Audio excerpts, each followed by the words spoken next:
Le choix de nationalité sportive de Brahim Diaz est un sujet qui fait beaucoup parler dans le monde du football. Le joueur de 23 ans, né à Malaga de parents marocains, a évolué dans toutes les catégories de jeunes avec l'Espagne, et a même disputé un match officiel avec la Rora en 2021, marquant un but contre la Lituanie.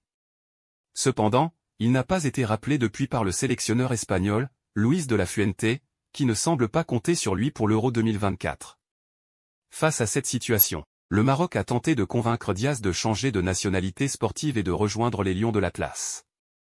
Le sélectionneur marocain, Walid Regragui, a rencontré le joueur à plusieurs reprises pour lui présenter son projet et lui faire part de son intérêt. Selon certaines sources, la Fédération royale marocaine de football, FRMF, aurait même notifié la FIFA du changement de nationalité sportive de Diaz, qui aurait donné son accord. Toutefois, le choix de Diaz n'est pas encore officiel, et il pourrait encore revenir sur sa décision. Le Real Madrid, son club, ne serait pas favorable à son départ pour le Maroc. De plus, Diaz pourrait espérer une nouvelle chance avec l'Espagne, s'il continue à briller avec le Real Madrid, où il a marqué 4 buts en 7 matchs cette saison. Juan Ignacio García Ochoa est le directeur adjoint du journal sportif Marca, qui est l'un des médias les plus influents en Espagne. Il a écrit une chronique intitulée « Déterminé à perdre Brahim » le 8 mars 2024. Dans laquelle il exprime son mécontentement face à l'attitude de la Fédération espagnole de football, RFEF, et du sélectionneur Luis de la Fuente à l'égard de Brahim Diaz. Selon lui, Brahim Diaz est un joueur de talent, qui n'a pas d'égal dans le football espagnol, et qui mérite de porter le maillot de la Rora. Il regrette que le joueur du Real Madrid soit ignoré par le sélectionneur, qui ne l'a pas appelé ni même contacté, malgré sa présence dans la préliste de l'équipe nationale espagnole pour la fenêtre internationale du mois de mars 2024. Il accuse le sélectionneur de manquer de tact et de respect envers Brahim Diaz, qui a toujours été clair sur son rêve de jouer pour l'Espagne. Il craint que le joueur ne se lasse d'attendre et ne finisse par accepter la proposition du Maroc, qui lui fait les yeux doux depuis longtemps. Il rappelle que le Maroc a déjà notifié la FIFA du changement de nationalité sportive de Brahim Diaz, qui aurait donné son accord. Il compare la gestion espagnole à celle du Maroc, qui a su séduire Brahim Diaz en lui présentant un projet sportif clair et ambitieux. Il souligne que le sélectionneur marocain, Walid Regragui, a rencontré le joueur à plusieurs reprises pour lui faire part de son intérêt et de sa confiance.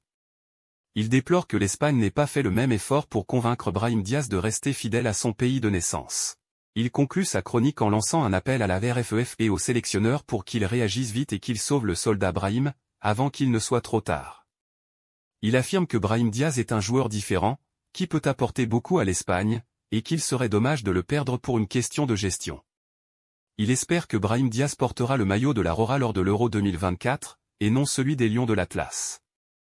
La décision finale de Diaz devrait être annoncée dans les prochains jours avant le 14 mars 2024, l'annonce des listes des sélections nationales pour la prochaine trêve internationale. Il devra choisir entre le pays où il est né et où il a grandi, et le pays de ses origines et de sa culture. Un choix difficile, qui aura des conséquences sur sa carrière et son avenir. Le Maroc, qui affrontera l'Angola le 22 mars et la Mauritanie le 26 mars, espère pouvoir compter sur Brahim Diaz pour ces 2 matchs amicaux. Le sélectionneur marocain, Walid Regragui, a fait de Brahim Diaz sa priorité et a multiplié les contacts avec lui pour le convaincre de rejoindre les Lions de l'Atlas. Selon certaines sources, la Fédération royale marocaine de football, FRMF, aurait déjà notifié la FIFA du changement de nationalité sportive de Brahim Diaz, qui aurait donné son accord. Il ne resterait plus que quelques détails administratifs à régler pour officialiser son choix. Cependant, Brahim Diaz n'a pas encore confirmé publiquement sa décision, et il pourrait encore changer d'avis. L'Espagne qui affrontera la Suède le 23 mars et la Norvège le 26 mars, n'a pas renoncé à le retenir. Le sélectionneur espagnol, Luis de la Fuente, l'a inclus dans sa préliste et pourrait lui donner une nouvelle chance. Le Real Madrid, son club, ne serait pas non plus favorable à son départ pour le Maroc. Le club madrilène aurait fait pression sur Brahim Diaz pour qu'il reste fidèle à l'Espagne. Voilà, j'espère que cela vous a éclairé sur la situation de Brahim Diaz. Si vous avez d'autres questions, n'hésitez pas à me les poser.